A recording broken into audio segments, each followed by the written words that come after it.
जोशी, दत्ता मांडेकर, गंगाधर गाडगीळ, रमेश मंत्री, सुभाष भेंडे, जयंत दळवी यांनी विनोदाच्या मंदिराचा गाभारा उभारला. पु ल देशपांडे यांनी मंदिराला कळस उभा केला आणि आत्रे म्हणजे त्या कळसावरचा दत्ताची चिन्ह, विनोदाचा चिन्ह म्हणजे आचार्य LLB करण्यासाठी मुंबईला गेले होते आणि तिथं उतरल्यानंतर तिथून पुढचा प्रवास इथे वाचतोय पहा. प्रार्थना समाजाच्या नाक्यापाशी उतरून मी चौपाटीच्या रस्त्याने जाऊ लागलो. माझे चुलतेही LLB होण्यासाठी महिन्यापूर्वी मुंबईला आलेले होते. मारवाडी विद्यालयात त्यांना शिक्षकाची नोकरी मिळाली होती.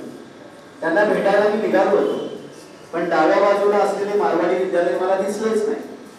मी तसाच पुढे लॅनिंग्टन रोडच्या कोपऱ्यापर्यंत चालत गेलो. तोच उजव्या बाजूला स्टँडर्ड हायस्कूल अशी मोठी इंग्रजी पाटी माझ्या नजरेस पडली. ती पाहून मी थबकलोच. आतल्या बाजूला एक लहानसे कंपाऊंड होते. तेथे ऍडव्हान्स पोशाख केलेली 10-12 मुले हसत खेळत होती. वयाने ती मला प्रौढच वाटली.